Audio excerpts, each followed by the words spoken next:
So if you had to rate these three currencies, what would be first, second, and third? Relationships, experience, money.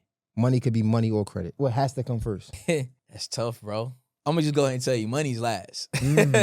Experience and relationship is tough because in my head, I'm like, with experience, if you lose it all, you got the experience, you know you can do it all again. You know what I'm saying? But relationship, you can get down bad, but if you got a high network circle, they supporting each other, and that can plug you in spots you probably couldn't get in just yourself. So I'll say experience, man. I'm a bet on me type of guy. If you can do it once, you can do it again. If you got that experience and you touch that money, you touch that success, you see what it look like, you see what it feel like, you know what that grind is. It's like almost deja vu. When you get in that mode, you're like, I'm back in that mode, right? You know how it is to achieve those things. So experience is number one because you can always do it again. Relationships is literally one of the main reasons why I am. Obviously, it takes hard work, but hard work can only get you so far. Sometimes it takes relationships to plug you in. So relationships definitely second, and then money third.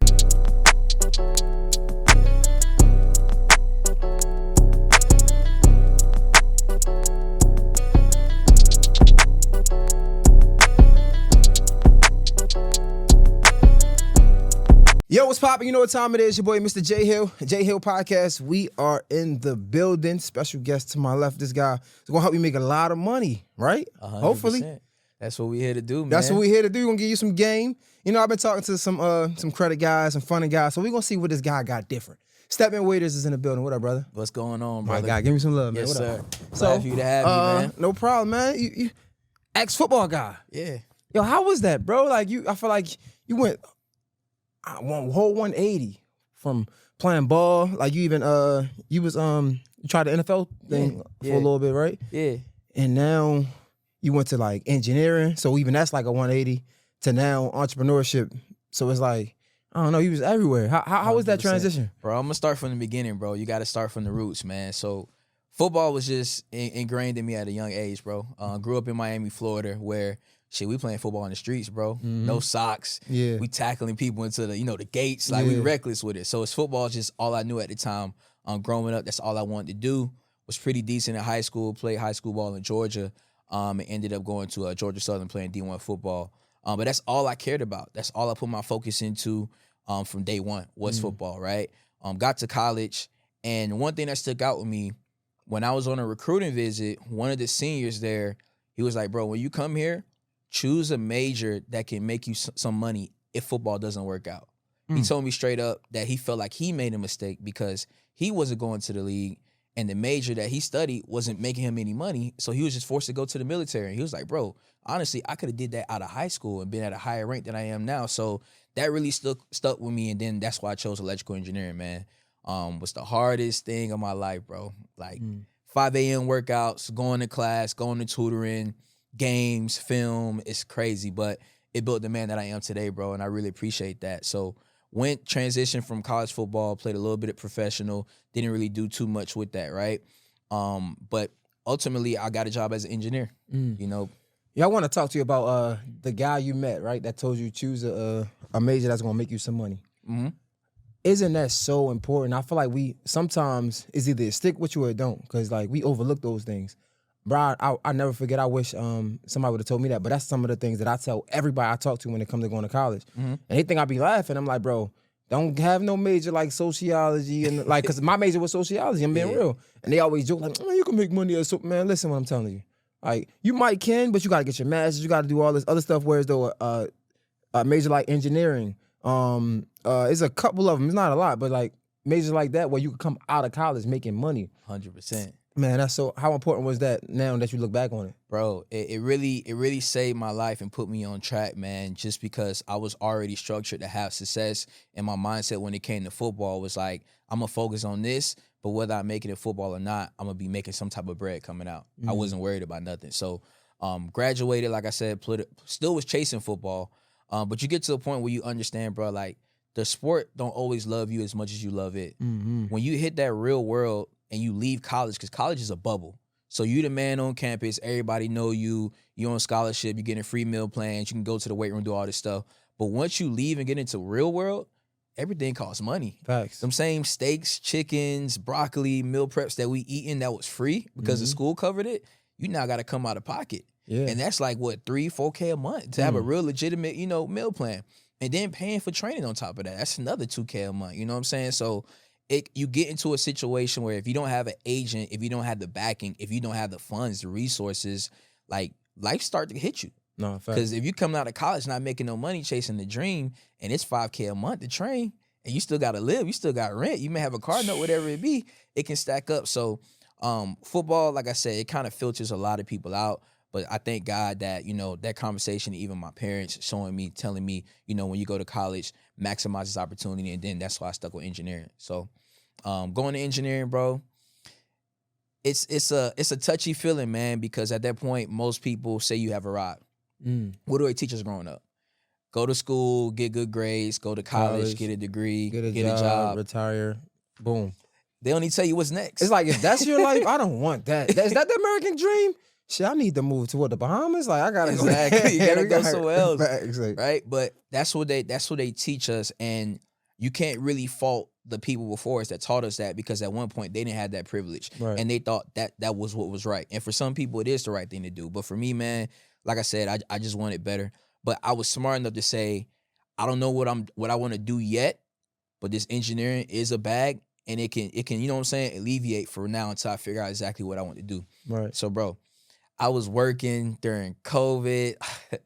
I'm working out. I'm sneaking out the job, lifting weights, going back to work. Like, I'm really putting that work in, but still trying to figure out what it is that I want to do in my life. And that's when I found out about credit, about business during that time, right? Got into it a little bit, had some success doing credit repair, because most people have, challenged credit and need help with that, helped them with that, but wanted something bigger. Found a mentor and made the craziest decision ever. My first mentor that I paid.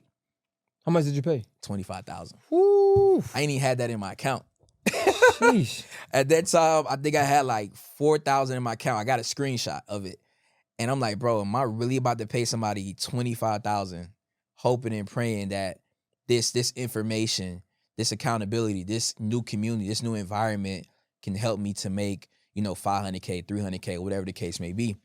And it paid off. Best investment you ever made. 100%. But I did it strategically, bro. A lot of people. Oh, go ahead. Nah, let me let you go into that. You know what's crazy? Because even still, you came in on a lower end. Like, I know niggas 40, 50. I'm like, damn. Yeah. So even 25 is a lot, but just to think that wasn't as crazy as it's gotten that I heard from mentorships. But go ahead. It gets bigger, but like I said, that was just my first taste of it, right? Like I told you guys, I didn't have $25,000 in my account, so I had to finance. I actually leveraged my credit, so I paid them $25,000. I think my payment was like $350 a month. So it put me in a predicament where I can get this information, understand it, execute it, and be in the green. You telling me you can't make more than $350 a month off the information, the accountability? Yeah. So that's what I did. But going back to it, a lot of people live off of emotions. If they hate a job, oh, my boss don't like me, this and that, I'm finna quit. And then they just go back to square one. But I thought with strategy. I had to learn to control my emotions. As an entrepreneur, I learned that as well. Just because you feel like quitting today, that may not be the right time to quit. Let's do this smart. Let's do this with strategy. I spent another 1.5 years working my job as an engineer while building my business up. It got to a point where I was making triple what I was making in my company part-time than I was as an engineer, and I was still working there so that I could strategically leave and not have to get hit with the real world and start a business and try to live off the money that I'm making. You know what I mean? Yo, hold on. Before we even get into the entrepreneurship stuff, one thing that stood out to me about your story, because this happened to me in college, but it was your coach. For me, it was my teacher. So your coach came to you like, yo, basically you gotta make a decision. Like, you either gonna do this engineering thing or you're gonna do football. 100%. And I don't think people understand how, like, I don't want to say straightforward, but how harsh college in general can be, bro. Like, they tell you straight up, like, listen, you're gonna do this or you're gonna do this. And you decided to continue to do both. Yeah. Why? Like, what made you, because I stopped. I was a biology major when I came in, and I was going bad. Like you said, you started to flunk. Like, you had at one point, like, my shit was bad.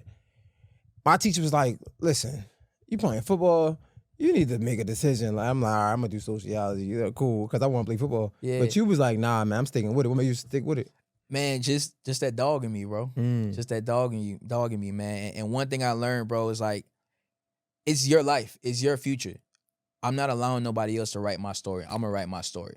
So for another man to tell me, give me an ultimatum like it's gonna be this or this, nah, it's gonna be both, and I'm gonna show you how it's gonna be both. I'm not gonna let you force my life, because at the end of the day, and I tell everybody this, whatever you do with your life, that's on you. You can't blame your parents. You can't blame you. They can't blame nobody else but themselves at the end of the day, because it's their decision. Facts. And that's one thing I wanted to do, man. It's just, like I said, just show you that I can do both and conquer my goals. That was something on my list, to graduate with an engineering degree and play ball, and I was able to do both, man. Yeah, no, that was dope. And the fact that you had the knowledge, though, I think that's what people overlook so much, bro. Just having, and we was joking off camera about, like, just, I knew that people was like, yo, you got to go to Atlanta to really, like, get in the faces of these celebrities or whatever. So I'm like, shit, I'm going to go. But it's to somebody that wasn't exposed to that. It's like, man, well, I'm going to just do it where I'm at. You get what I'm trying to say? Like, well, I'm going to just, like, so that knowledge is super important, especially when it comes to, we talking about mentorship. 100%. Right? Did you know that going into it, I'm assuming, or was this something that you, like, I'm going to just take a leap of faith? I took a leap of faith, bro. I knew where I was at in my life. Being an engineer, like I said, it was cool. You know, everybody think you got it made, but I wasn't happy. I wasn't happy. One thing that people don't understand, a salary is just a payroll to forget your dreams. It's a check to forget your dreams. It's saying, okay, I see you have skills. I want you to commit to my company and put everything else on the back burner. And I was feeling that as an engineer for a utility company, working overnight. If power go off in here, they calling Georgia Power, and then they calling me. I got to come out here. It don't matter if it's 2 a.m., 3 a.m., and that's not what I wanted for my life, man. So just being able to build on top of that and just get to where I am today, bro. But that hunger of wanting better for myself led me to figuring out business, finding a mentor. And I found somebody that I aligned with. I like how he dressed, how he carried himself, how he treated his family, what he was doing in business, how his team was. And I was like, man, I can see a lot of you in me. And he did the same with me as well. And I just took it from Who was there. your mentor? Him 500? So him 500 was one of my initial mentors, but it was actually this guy named Jesus. Okay. Yeah, my big brother Jesus. Wow, Yeah. shout out to him, man. Yo, so you being a business owner now, right? Because this is one thing I was thinking about. You have to pay people to essentially work in your company. 100%. How do you still look at corporate the same way being a business owner? I actually understand a lot of the things that they had us doing in corporate America, and it really helped me grow my business. Like we talked about off camera, like the structure. As an engineer, we always have weekly meetings, Zoom calls. We'll have like events where all the engineers have to come, right? And I'm like, why we gotta do this shit? Like, bro, just let me do my job and go home. But now that I'm on the other side and I am the CEO, right, I understand how they can build a team, right? Keeping the goal top of mind for everybody, right? Understand what we're working towards, building that camaraderie, right?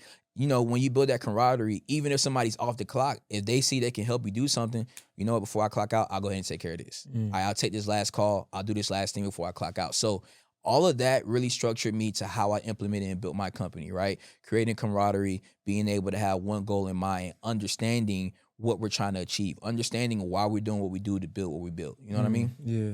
Yeah, I was curious to know, so many people doing credit right now, so many people saying they can get people funding and things like that. What's one thing that you learned in your journey, your 3 years doing this, 4 years doing this, that you implement with your clients that you see most credit guys or funding guys overlook or don't do? 100%. This ain't even game. It's just real talk. Transparency. Just being real and setting a realistic expectation. If you know a person has a 650 with no revenue, you know they're probably not going to be fundable day one. Tell them the truth. Hey, look, you're getting this no right now is just temporary. This is a no for now, but a yes later if you do these next steps, building your credit out, lowering your utilization to be able to get the funding later on, right? A lot of people are not transparent in this industry. They're selling the dream, and that's what kind of messes up the industry and give it a bad name, right? Saying I can fix your credit in 30 days. That's not realistic. You're technically not even supposed to say that according to, you know, FTC and different things like that anyway, but just giving people that mindset of, oh, this can be done in 30 days, realistically, it probably takes 6 months to get it done. So transparency is the biggest thing that I pride myself on my team on, because we set the expectation. And what that does as well is it creates a great client experience, literally, because I'm telling you, hey, you're here, we want to get you here, and then we can get you to that goal, and now they understand they want to work with you. Versus you saying, yeah, I can get you funded in 3 days. 3 days pass by, they're like, bro, what's going on? No, facts. You know what I'm saying? So transparency is definitely the number one thing, man. Now this funding thing, man, I'm learning that it's like it's more so of a commission thing for not the client, but for you, Mm-hmm. the people that's getting the funding. Does it ever come to a point where, because in order to get the funding, they gotta listen to your advice? 100%. Does it ever get frustrating to the point it's like, yo, they not listening and you wasting my time, and you gotta turn the client away or something? 100%. 100%. So one thing that alleviates that is the education. A lot of people, they do a service and it's just quick turnaround. Right. And it's just like, here you go, get out my face, pay me, we done. Right. You have to educate your clients on what the process is, why this process is like that, and the consequences if they don't follow the process the way it is. When you let them know the consequences of, if I go do my own thing, you can, take yourself from getting 100K in funding to 20K in funding, then they're like, oh shit, well, let me pay attention because I don't want that to happen to me. So I feel like educating your clients is the biggest thing what a lot of people are not doing, and that sets me apart too, bro. Okay. What you think the one of your biggest learning lessons while being in? One of my biggest learning lessons, don't put your eggs all in one basket. Don't put your eggs all in one basket. How do you do that? When it comes to marketing. So entrepreneurs, especially online entrepreneurs, man, we think that we just have to post to get leads, right? Just keep posting, just keep posting, just keep posting on social media and leads will find you. But there's so many other avenues we had to attract clients. So about probably 2-3 weeks ago, my Instagram was disabled for 5 weeks. Sheesh. Yeah. Most people would have been out of business over there, right? Like, sheesh. Damn. Right? Just off of funding itself, we were still able to secure. We had a $47,000 a month off of that. Made $47,000 with no social media at all. Right? It's because I had different avenues to market. It's so many different ways to market that we're going to get into as well. I'm going to give you guys some game that people are leaving on the table because they think I just got to post and my clients will come to me. They're on the defense instead of being on the offense when reaching out to clients. So I feel like not putting your eggs all in one basket and having multiple ways to attract clients was one of the biggest things that I learned in this industry, because we all are technically one or two bad mistakes from being broke. Yeah. Yeah. One or two two bad moves from being broke and one or two good moves from being rich. Exactly. You feel me? You know like, what I'm saying? Man, so let's get into the game. You said some other marketing tactics that you use, like what? Exactly. So we're going to get into it. So what I do is completely opposite of what you see online when it comes to funding, right? I'm going to break that down first, right? So mostly when you hear about funding, people telling you, hey, I can get you 100K or 0% interest funding. We do that. That is a very great product that we offer as well, right? 0% funding. But a lot of other funding companies, they stop there. If you don't have a 700 credit score, they can't help you. If you already went through Chase and all the big banks, they ain't got no answers for you. We're totally opposite. So we have that 0% interest startup, no documentation funding, but we also offer alternative lending. Alternative lending, you can secure funding, which is a 500 credit score. Damn. Yeah. A 500 credit score, and we base that lending off of your revenue. So it's more for businesses that have been in business for, let's say, 6 months or longer, that have some type of cash flow. You can still secure $100,000, $300,000. But you gotta be profitable. Based off your revenue. Your business gotta be profitable. Not technically. Revenue means that what you're bringing in. So you can. So not even what you're making. Exactly. Okay. What you're bringing in. So to give you an example, we funded a restaurant about $300,000, right? They were bringing in, I would say, about 115 on their bank statements, and they probably were keeping at their ending balance about 15,000.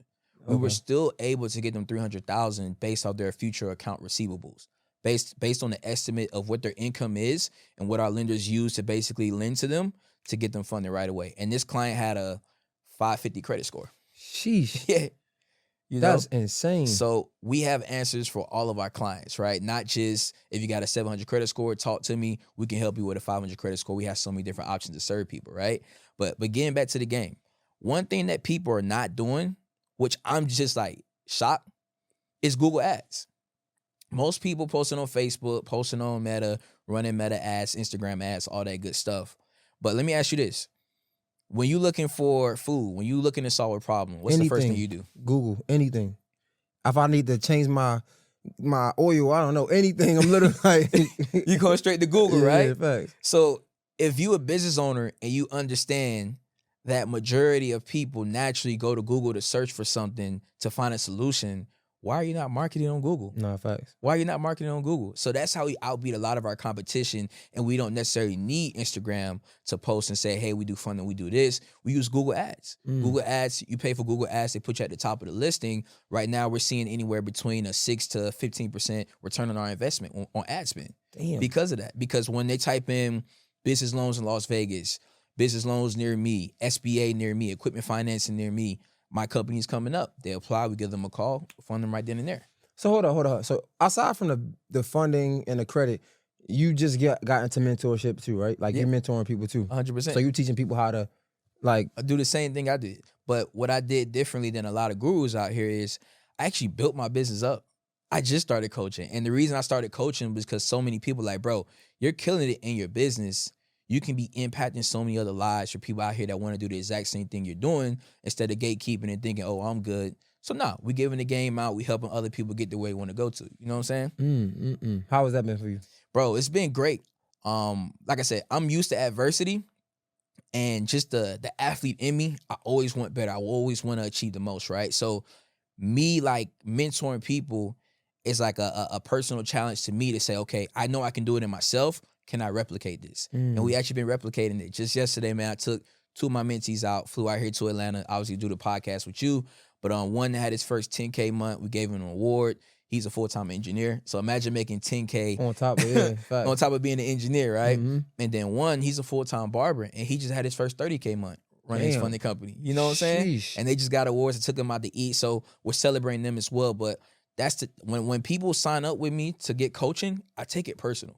I want to make sure not only are you making a return on your investment, but you're also successful in your funding company, right? You're doing the exact things that I'm doing. You're getting the information I'm having, right? So it's so many different things, bro, like I said, with coaching that I really love that I'm like, you know what?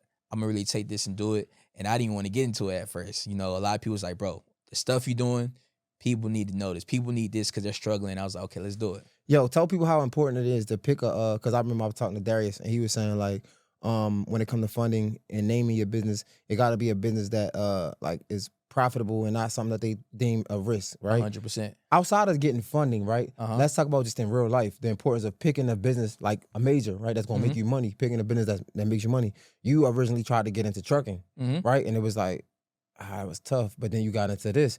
Even if you didn't like this, if you wasn't passionate with this was still a smart decision when it comes to changing your life or as making money. How important is that? Bro, it's the most important thing. Because everybody want to do something they love. Like, I'm in love with it. Like, all right. Yeah. And that's that. I would say, I'll say that's that little kid stuff compared to the real world stuff. You start to understand passion will make you money all the time, right? It's a lot of creators out here that's passionate about what they doing. Some passionate broke motherfucker. Yeah, you know what I'm saying? They're living on the couch. So the crazy thing that I learned, I didn't know anything about credit. When you're good at something and you're making money and you're changing your life and you're changing the people's lives around you, you become passionate about that shit, right? Look, it's going. Yeah, in fact. You know what I'm saying? You become passionate about it. So a lot of people say that, and like I said, that goes back to you know, just the generation before you telling you do something you love so you never feel like you'll work again. But shit, it feel like you working when you ain't making no money. You don't care if you love it or not. Come on, man. You know what I'm saying? So we is talking now. Exactly, right? So when you find something, like I said, that you're good at and you can make money out of it, if you give your all to it, you're going to become passionate about it. I didn't know anything about credit, anything about business finance, anything about business funding, nothing about business. All I cared about was about football. You know what I'm saying? And I'm head on passionate about this. Every time I wake up, I'm thinking about how can I get better? How can I get my students better? What lenders are doing this? What are the new banking rules? What are the exposure rates? I'm really out here doing this stuff, and I never would have thought in a million years that I would be in this industry. Nah, facts. You know what? One thing that stand out to me about like these entrepreneurs, bro, is y'all always get like, y'all just always do the most. Niggas want to like, I feel like entrepreneurs want to be the new rappers. Like they get the jewelry, the motherfucking cars and shit. I'm like, yo. And then I just started to understand like that's what kind of like attract more clients though, because that's what they want to see. I saw you had the I8, the McLaren. Yeah. Like, did you walk into it getting these cars because you wanted to attract more clients, or this was something that because you could afford it, you got it? So what was your thought process going into it? Both. I'll explain the first one. When you come from not having shit, bro, facts, yeah, you know, and you grow up seeing all these nice things, bro, When you start having success, you naturally gonna get it, bro. Like I just got some KD4s. KD4s is back when I was in high school. I remember I couldn't even afford them. I just bought 2 pairs just because. You can say, yeah, you wasted money or whatever, but it's just something in you when you're young. You know you couldn't obtain it. Now you're in a position to where you can, to where you're like, I gotta grab it. So that's the first thing. The second thing is all marketing, bro. It's all marketing, right? The McLaren I got zeroed down by leveraging credit, understanding comparables, different things like that, right? Same thing with the i8 and the Corvette that I have, right? All zeroed down, just understanding how to leverage credit. But what it does is it opens so many doors for me that otherwise I wouldn't have been able to get into. So with my McLaren, I break it down. I'm actually a part of a supercar group called Fastlane in Las Vegas, right? They got chapters all around the U.S. and in Monaco. That's the original chapter, right? Everybody in there is a millionaire. We have 1 billionaire in our car group. And he has 3 hypercars, $1 million cars, right? I would never be in those environments if it wasn't for my car, because I'm the only person there that looks like me, that's my age. Everybody there can old enough to be our father. You know what I'm saying? And it gets me in environments that, like I said, otherwise I wouldn't have been into, right? So that's the first thing. Second thing, if we both offer funding, we both in coaching, whatever the industry, right? If we at the gas station and I pull up in my McLaren and you pull up in a Toyota, who gonna talk to who? I'm talking to the dude with the McLaren. Like, let me holler at you real quick. You know what I'm saying? So it's a banner. It's a banner. Not only is it a status thing, but it's a banner showing that, okay, he's doing something right if he's able to afford that, which, like I said, brings you in more clients. I do want to speak responsible, though. This is not telling anybody out there to just go get a supercar or something you can't afford. When you start to really invest into the business and the business starts to make money, if it makes sense to get something that can attract more clientele, then do it. But don't spend your last trying to get a McLaren, because it doesn't work like that. These cars you still have to be able to afford. They bring you money, but like I said, the quicker you get something, the quicker you can lose it if you're not being financially responsible. And nowadays, bro, on social media, people just want something to talk about. Not many people will praise you when you get a McLaren, but you'll be all over social media if you lose it. You know what I'm saying? You talking now? Sheesh. And I look at it like it don't even have to be a McLaren.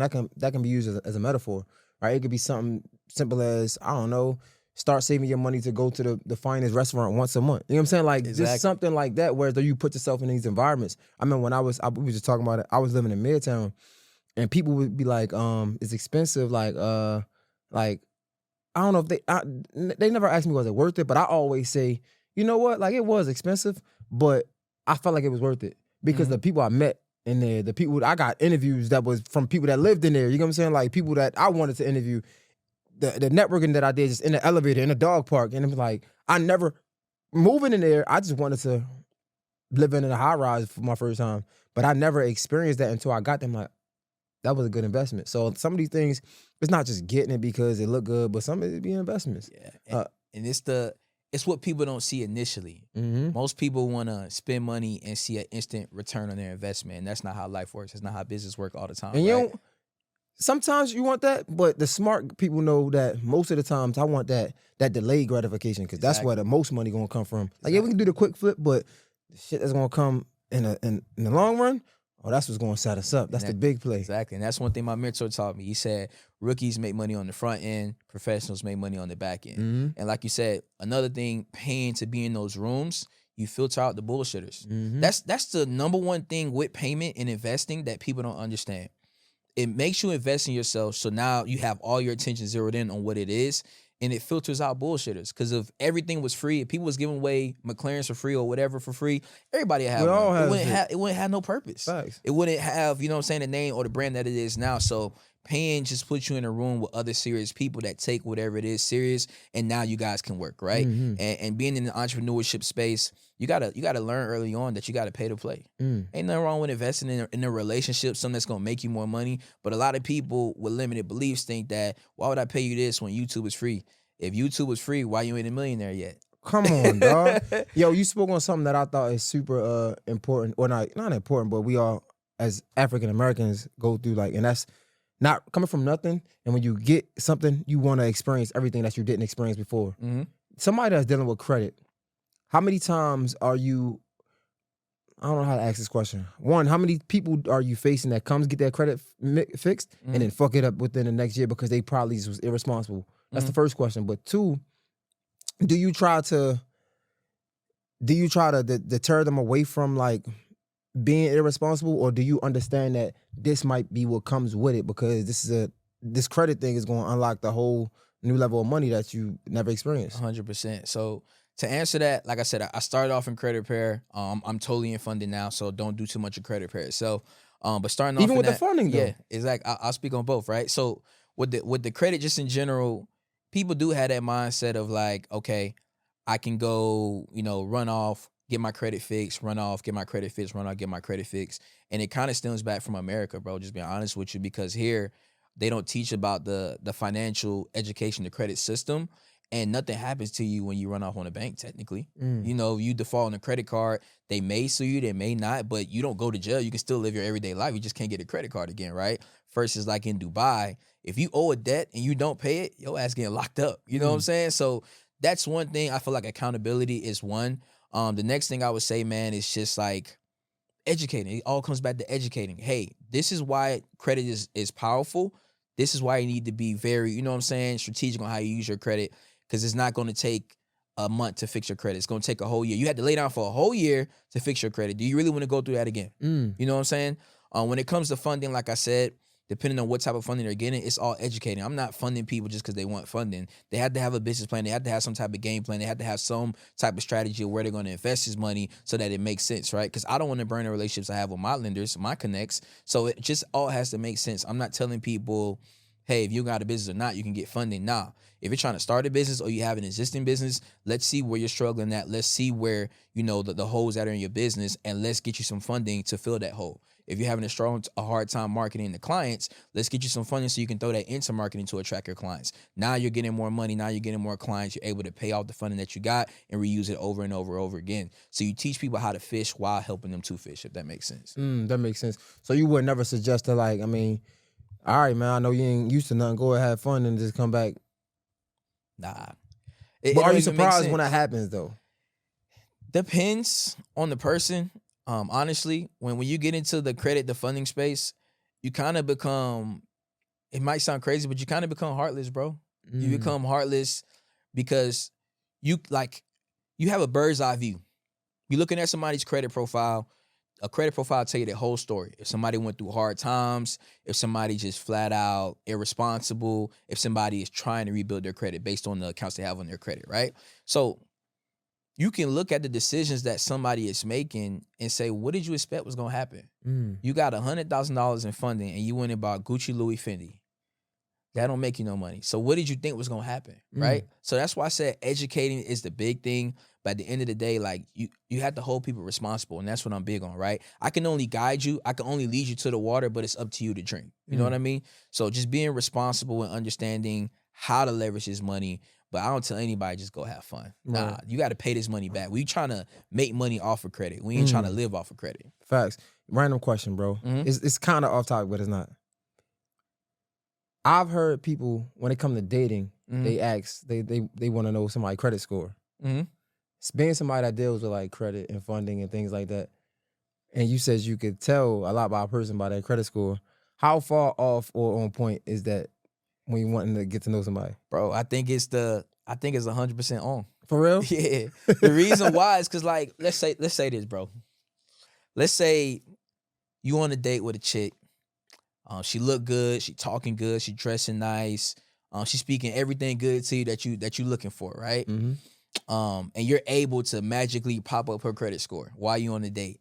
You see 550. She done ran off on Sprint. She got this apartment she got to collect from.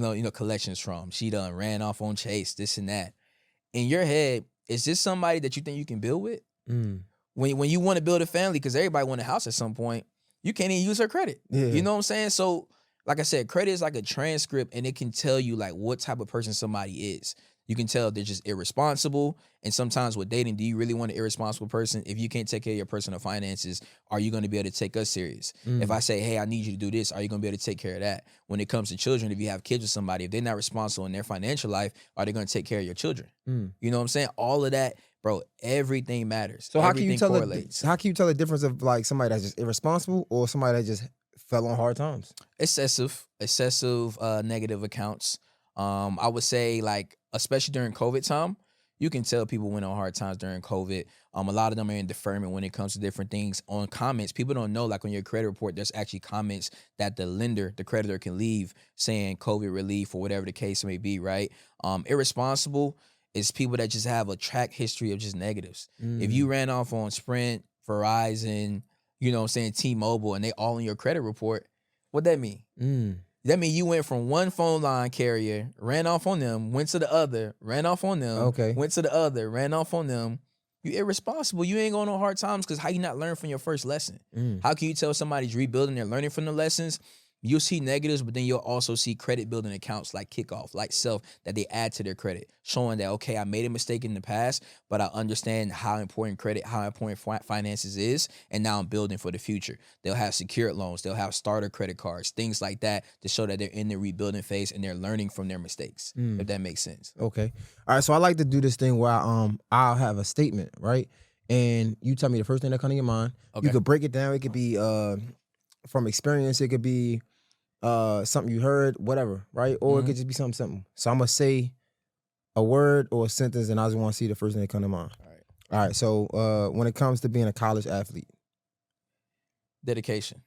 That's it. Dedication. Yeah. Okay, bet. Why? Well, let me explain why. Yeah, go Let ahead. me explain why. Expound. Man, like, playing football ain't no joke, bro. Like, people don't understand that. Like I said, you love and you dedicate everything to a sport that don't always love you back, man. Like, just in college, 5 a.m. workouts.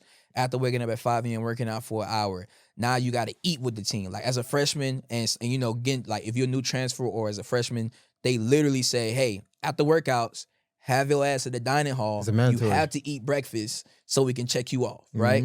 Then you go into classes, and you better go to classes because they're going to have the strength and conditioning coach, assistant coaches checking in to make sure you in class, right? Then when you're done with classes, you'll grab a little lunch, probably take a little nap if you have time, depending on your schedule. Then you straight to the facility, and you there for the rest of the day for the next 5 to 6 hours. We don't just go out and practice.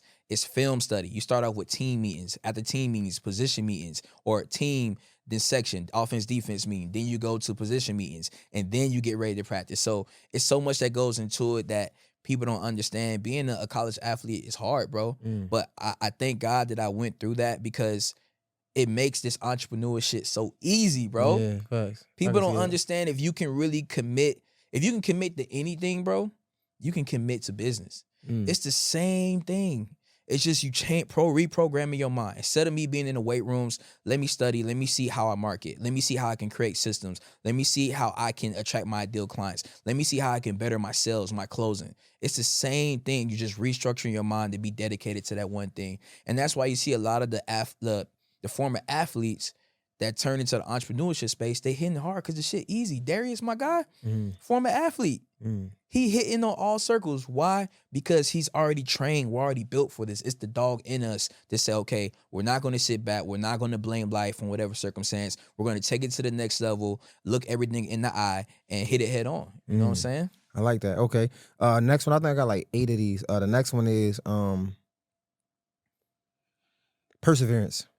First thing that come to mind. Shit, it might sound cocky, but me, bro. Me, man. When I think of perseverance, that's something that I had like written on my wall all through college, all through my life, bro. That's one of my favorite words, just because everything I've been through, bro. I didn't come from the best backgrounds. People told me, hey, don't go to Georgia Southern. Hey, don't do this. Even when I got to college, I wasn't starting. I wasn't playing right away. Having, like I said, just to go through all the struggles, having the ultimatum by my coach. Then still being able to get back on the team, still being able to, you know, go play a little bit professional and going from there. So many different things, bro. And even just in entrepreneurship, bro. Entrepreneurship, it can be easy once you have the right guidance, but every day is a challenge. Every day is a new day that you can learn. You got to execute on some type of information, bro. So I just feel like throughout life, bro, I just been persevering. I like that. Time management. Time management. When I think of time management, bro, I say shit, me again. Only reason why, and it's not me being cocky, but it's just like literally my life. The only reason I was able to transition from an engineer to a full-time entrepreneur is because I managed my time. The number one thing that business owners lack and why they're not where they want to be is focus. They don't have focus. 1 minute they doing this, next minute they doing this, next minute they doing this. They got to go pick up the kids. They got to do this, but they're never focusing on what they want to accomplish. Bro, when I was an engineer, I still to this day, I can show you on my phone. I got a calendar of every call, everything I had to do. When I was an engineer and I had that goal to leave my job, bro, I would literally fill up my calendar. I'm working from this time to this time. During this time, during lunch, I'm going to go network with realtors. I'm going to go network with tax professionals. I'm pulling up on them in the work truck, explaining who I am, what I do, saying, hey, look, I have a funding company. We help entrepreneurs get access to capital. I know you may come across a couple of business owners that may need this service. If you do connect us, here's an affiliate payout that you get as well. So really mapping out my day from wake up to going to sleep helped me to reach my goals faster.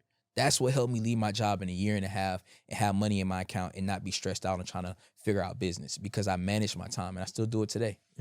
It's funny because like college helped understand how important that is, especially when you play football. It's like, man, we were so successful because we ain't really had time to do nothing else. Exactly. It was like we had a structure, we had to stick to it. Okay, we talked on this a little bit, but when you hear the word discipline, first thing that comes to mind. Discipline, man. First thing that comes to mind is just football, bro. Football and entrepreneurship, man. Like, you got to stay disciplined, bro. Like, no matter what you do, you got to stay disciplined. Health is another thing. Him 500 actually said it, man. Like, at his peak or when he was getting up there, people were talking shit about him just because he was fat. They're like, how you expect me to trust you with finances if you don't even take care of your own body? You're not even disciplined enough to eat right, lift, and do what you need to do. How you gonna be disciplined enough to take care of my finances or tell me how I should be disciplined? You know what I'm saying? So it's a big one, bro. Okay. Making a little shift. First thing that comes to your mind when you think of corporate America. This might go crazy. When I think of corporate America, bro, I think of how could I say this? When I think of corporate America, bro, I don't even want, let's not do that. When I think of corporate America, bro, nigga, do that. I just think of like, depending on what you had in corporate America, bro, I think of just like corporate slavery, bro. Corporate slavery, bro. Why I say that is because in corporate America, they're paying you literally to forget your dreams. So if you wanted to go start that business, if you wanted to travel the world, you now had to put that on the back burner to fuel somebody else's dream. Somebody said a long time ago, you either gonna make money, you either gonna chase your dreams or end up working for the nigga that chase his.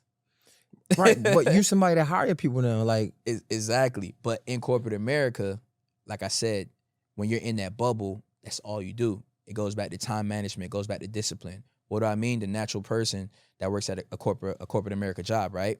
You go to work for 8 hours, you may work 4 hours of that. Most people not working the full 8 hours at a corporate America job, right? Those other hours, you messing around with employees, you're on your phone, doing all type of bullshit, eating all that stuff, right? But you're not maximizing your time and progressing yourself. You're just doing whatever the company needs to get to the next level, but you're not working on yourself. Once people get off work, especially in the city, it takes you an hour to get back home. You get back home, you're tired, or you may have kids, you play with the kids, you eat, you go back to sleep, you repeat the process. When are you getting better? When are you putting time to yourself? When are you focusing on yourself? You don't. Then when it comes Friday, it's Friday, I got my paycheck, I want to get some drinks, I want to turn up.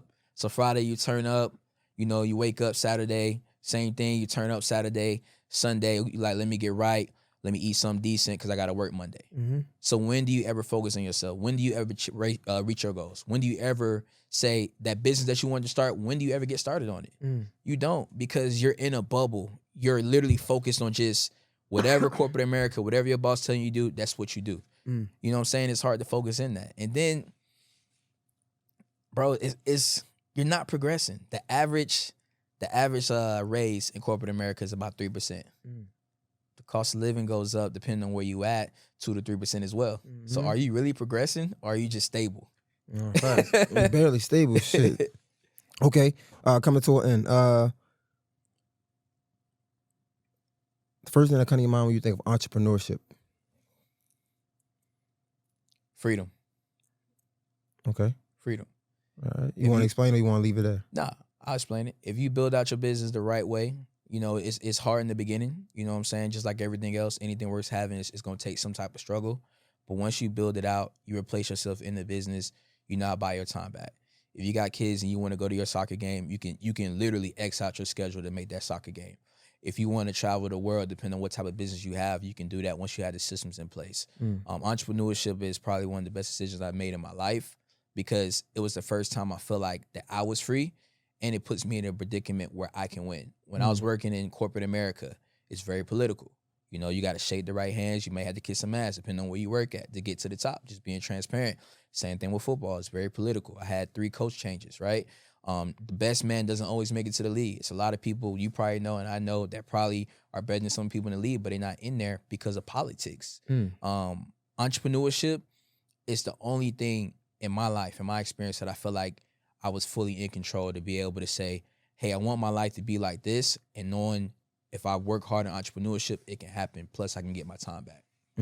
Okay, I like that. Choosing the right business to do. Mentorship.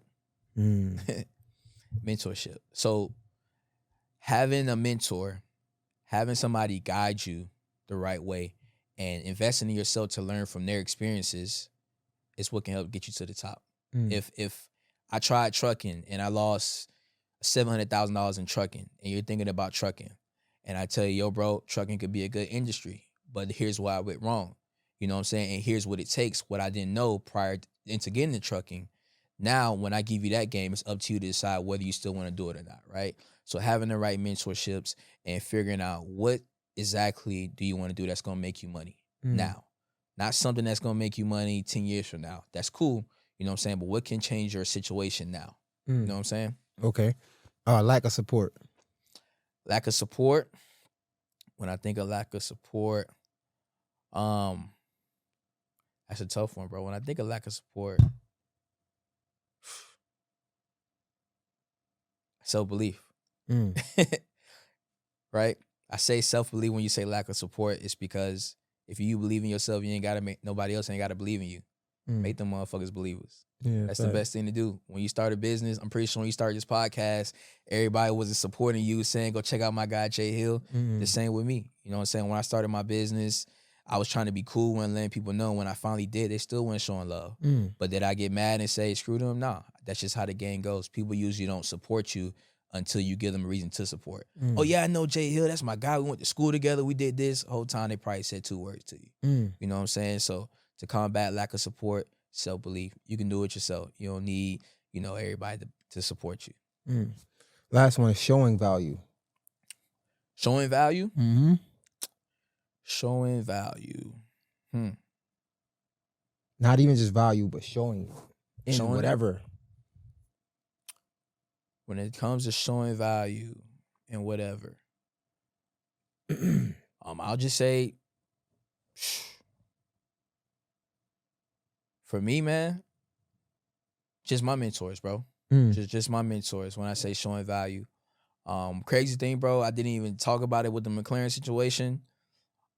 They put me in my first McLaren, and exactly a year later, I got my own McLaren. The same, literally, September. I traveled, went out to their compound, never seen so many exotics. Didn't even think this life was possible when it just comes to the lifestyle they had. It almost seemed like a movie. Literally gave me the keys to a McLaren at the airport. Here you go, bro. Didn't even show me how to drive. I even know how to drive this shit. I'm literally like, bro, how do you know what I'm saying? Finally got it going. It inspired me, man. 1 year later, got my own. So I say mentorship, man. It once you see something, you can't unsee it. Facts. Once you see that something is real, once you see people making 60, 70, 80K, 100K, $1 million in a year, whatever the case may be, you can't unsee it, especially if you can touch them. If you can touch them, if you can see that this shit is real and it's not something on TV and they not selling the dream, it's like, what separates me from them at this point? Why can't I do it? What excuse do I have? You know what I'm saying? So that's what I say. So I got this question. I changed this up. You're the first person I ever asked this question. Okay. All right.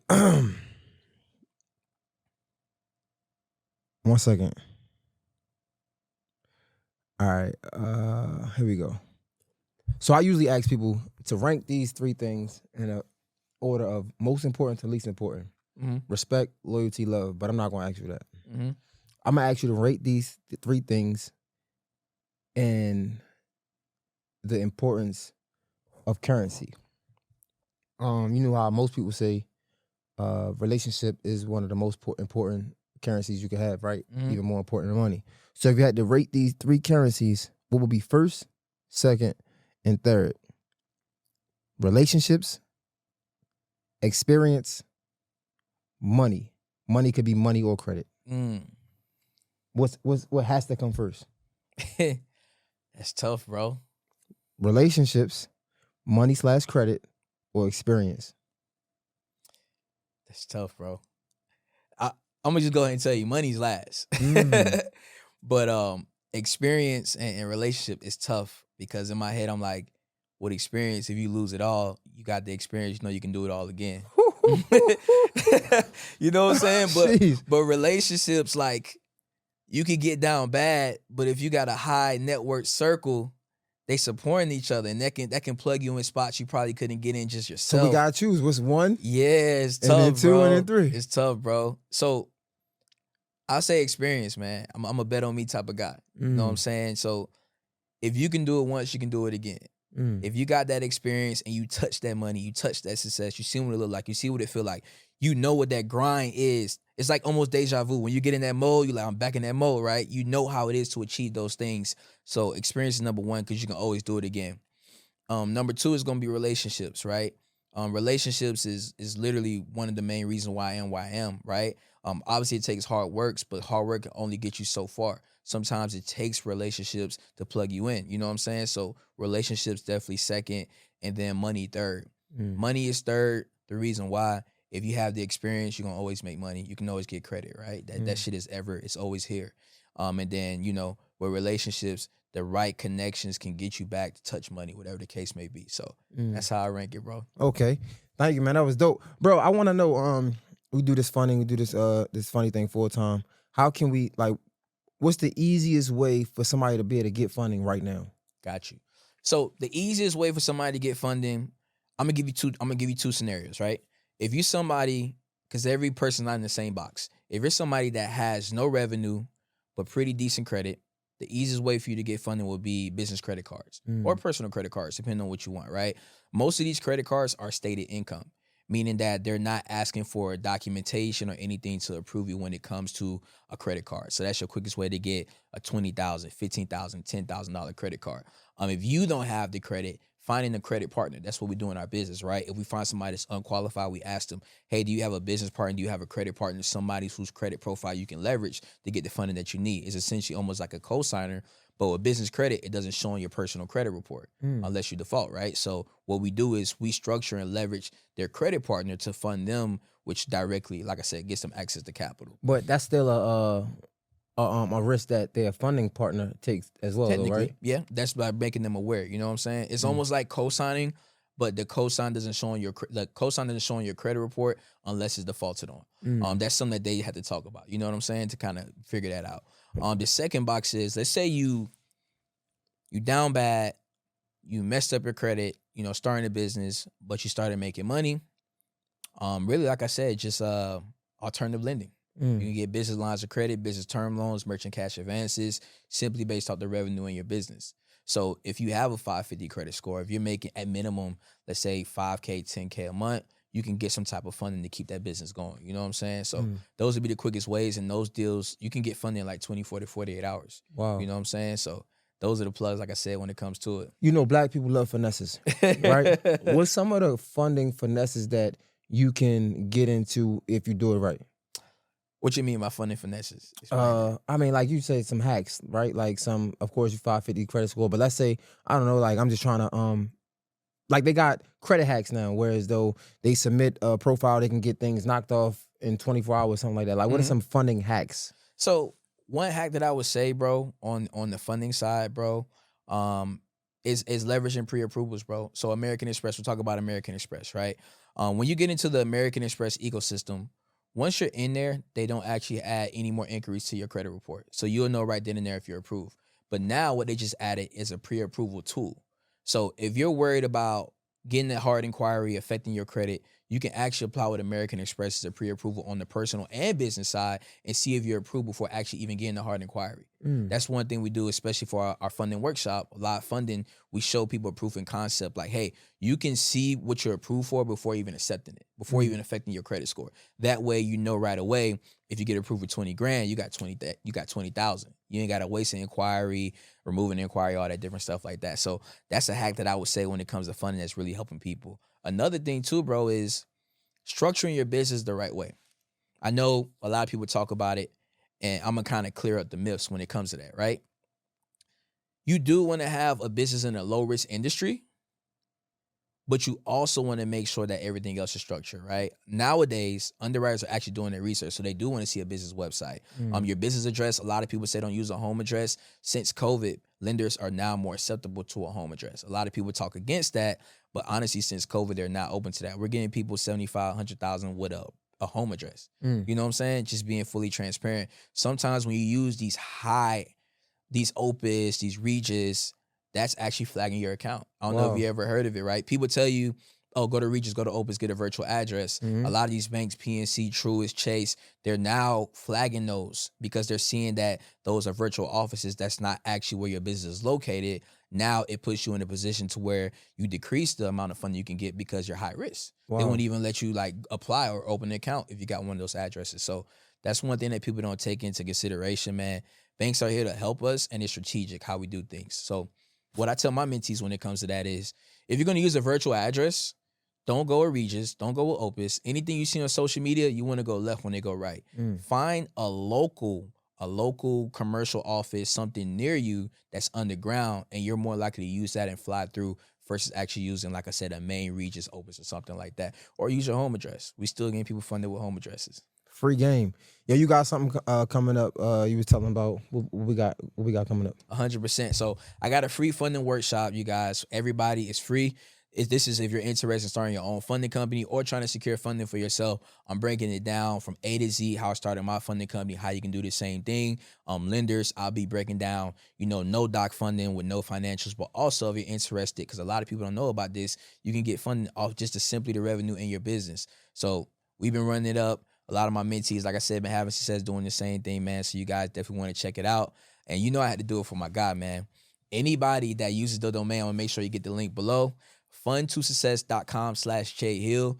We'll give you a free ebook showing you the exact same credit unions that I use in my business to fund our clients, anywhere from 20 to 40K. You never know. We give you the whole insider on where they pull from and everything. That's completely free just for watching my guy tuning in, man. My God, appreciate it, man. Let's get this money, man. Yes, sir. Yes, sir. Yes, sir. Stedman Waiters, this is fire, bro. I appreciate it. Hope you enjoyed this time.